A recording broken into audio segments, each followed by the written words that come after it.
everyone. My name is Jane McGilligot. I'm a professor in the legal studies department, and I am here to talk about product liability and the Ford Pinto case. This video is designed for our tort law class, but um, you will probably run into product liability in quite a few classes, including the ethics and the legal system class, even legal philosophy.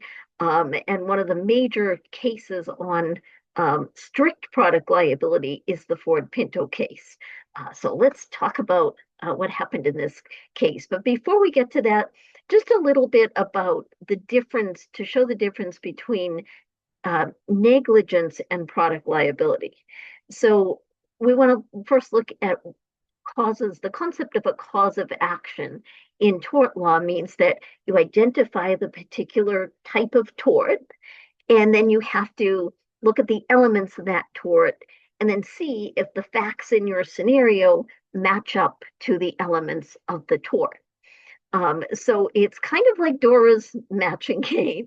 So you this is what you have to do to set forth a valid cause of action. So, and this can be negligence, product liability, false imprisonment, anything in the tort world. And in fact, it even goes outside the tort world into breach of contract. You still have to set forth the certain elements for a cause of action.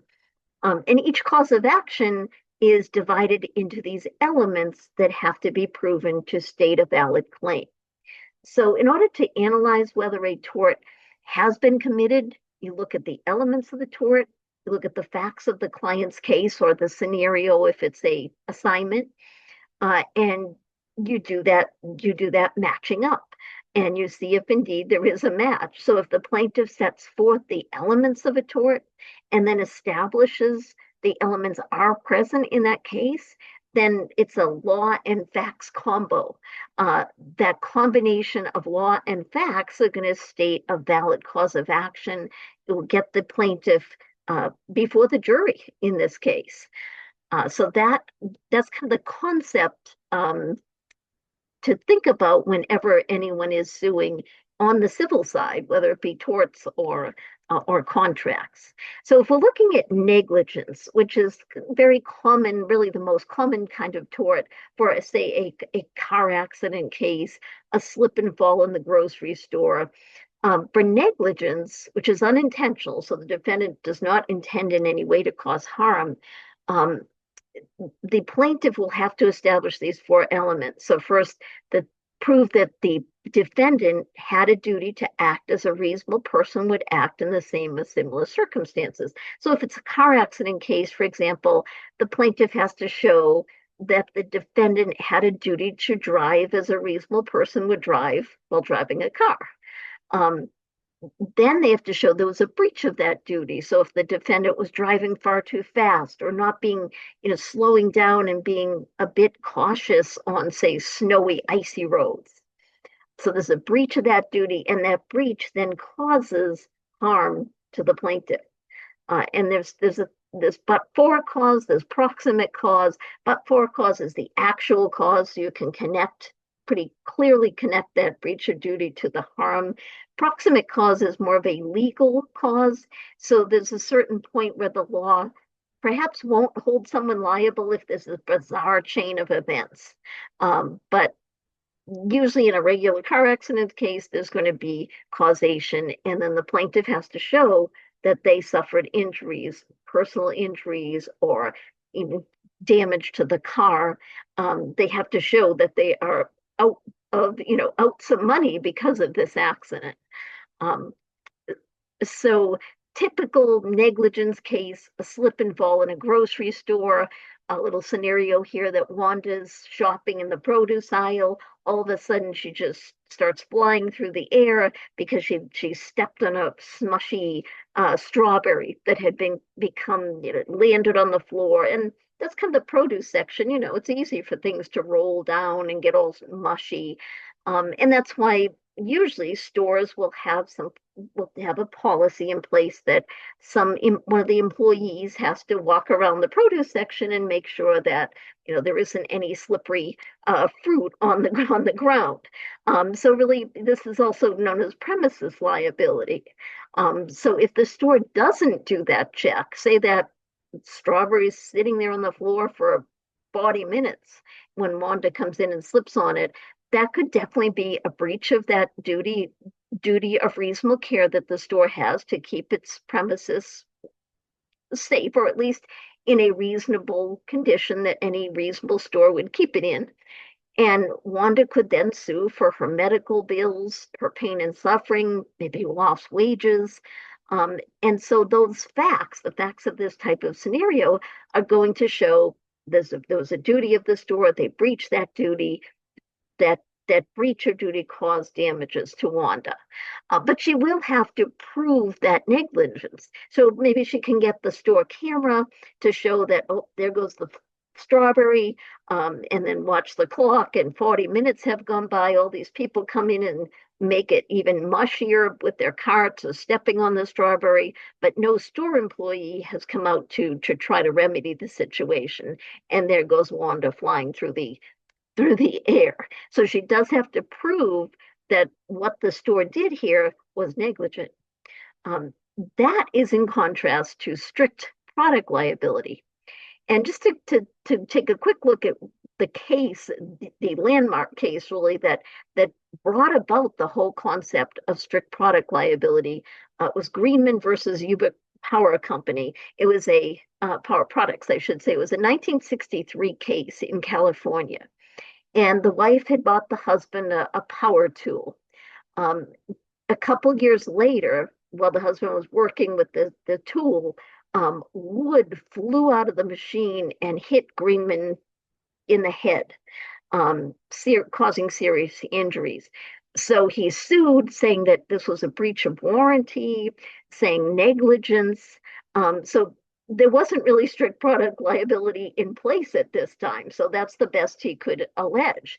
But the Supreme Court of California went a bit further and said, decision for Greenman, and said that the manufacturer in a case like this is actually strictly liable in torts because they're making this power tool that, of course, has the propensity to be very dangerous. They have a duty to make sure that this tool does not have a defect that would make it unreasonably dangerous.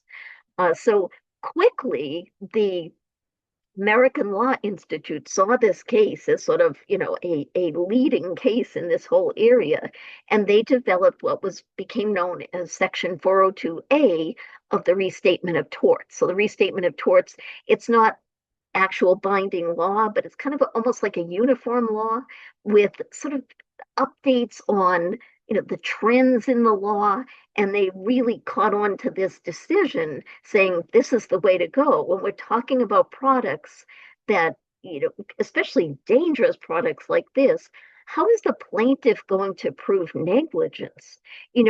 How do they know how this tool was made? It's very difficult for a plaintiff to prove that. So there's a little assist to the plaintiff in cases like this.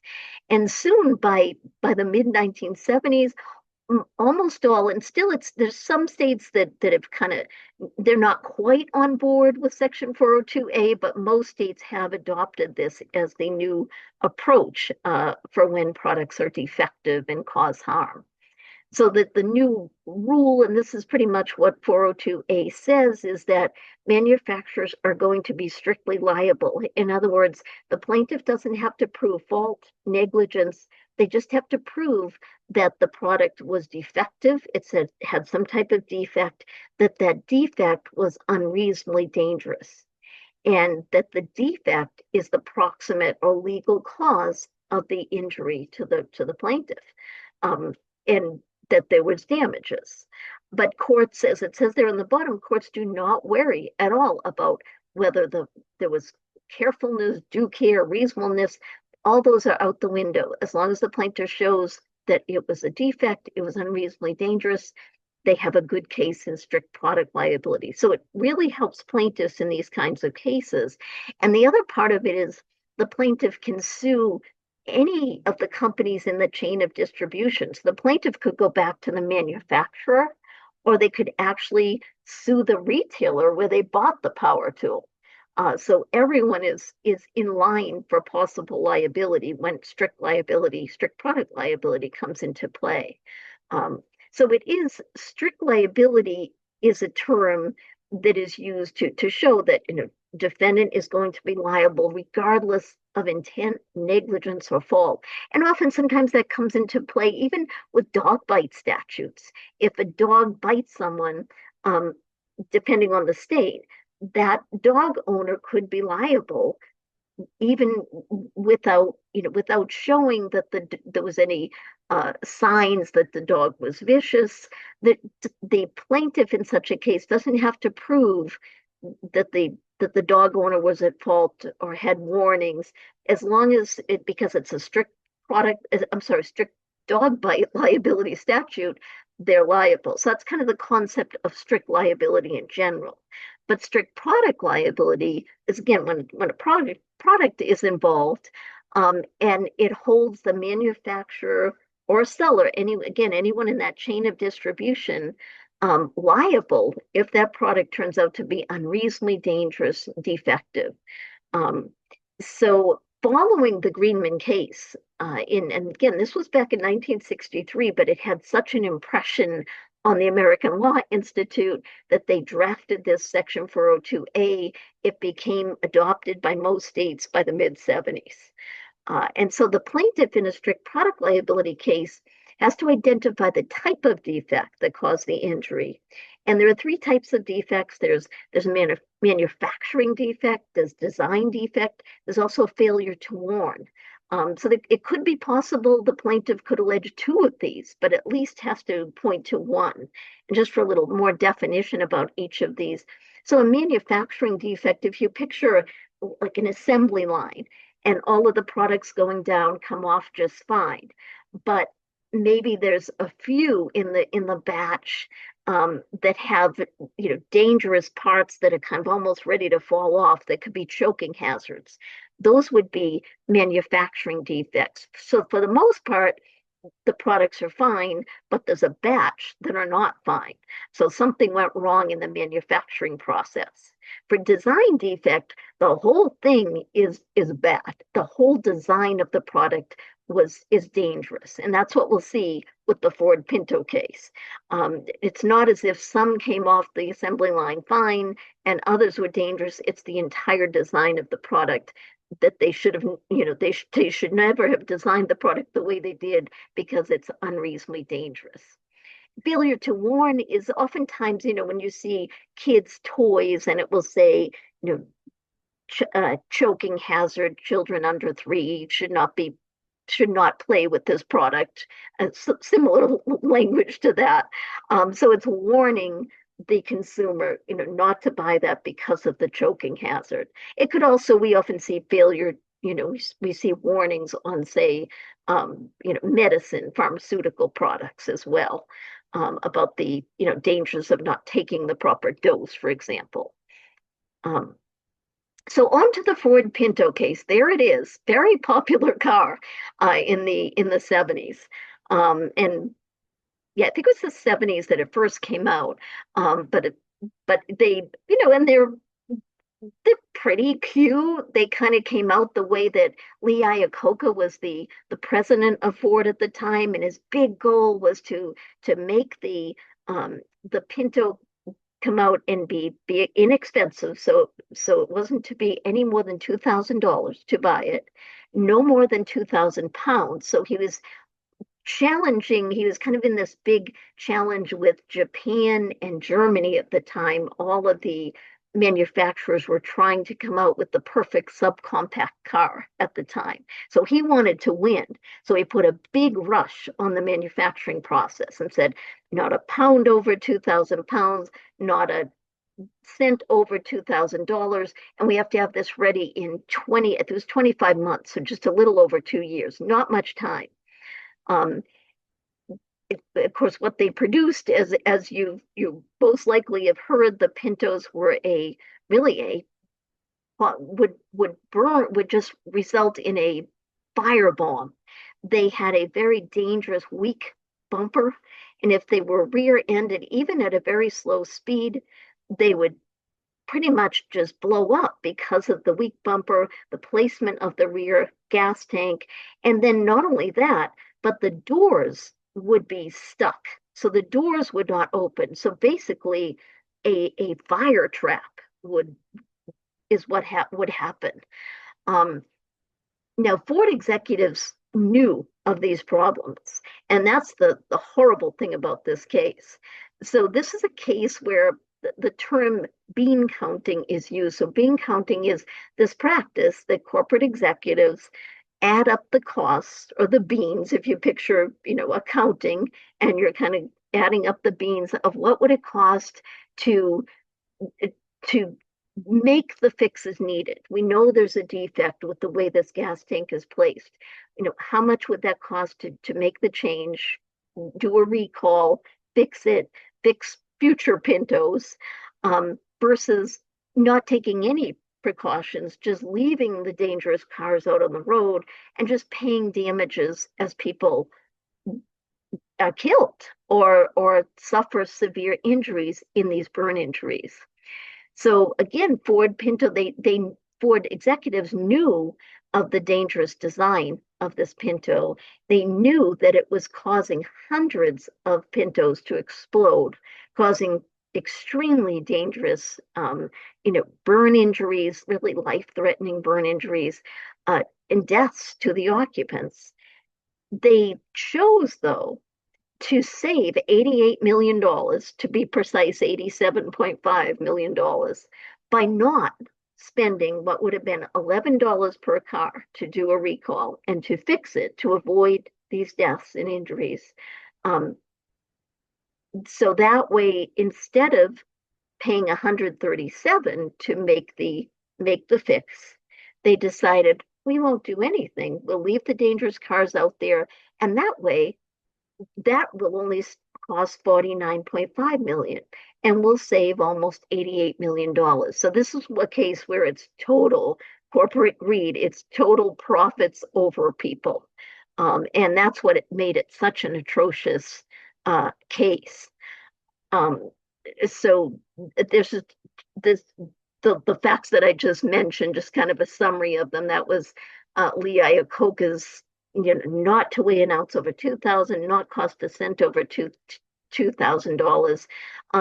And I just want to mention too that the initial crash test, and this is just at 25 miles an hour, showed that the gas tank every time would rupture. So they knew even before these cars even left the production room, they knew of the danger. At 40 miles, the gas tank would rupture, doors would jam. And now this is in the days, the very late 60s, 70s.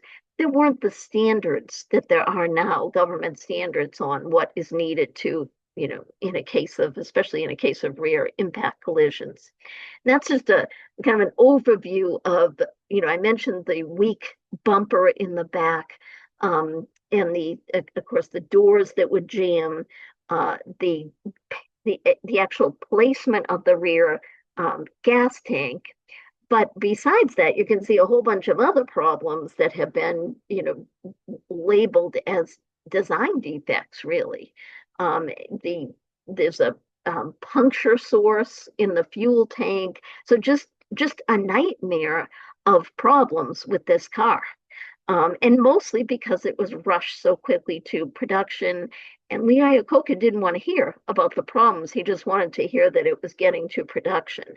And the engineers were very upset because they were trying to say, look, this thing is not ready to go out.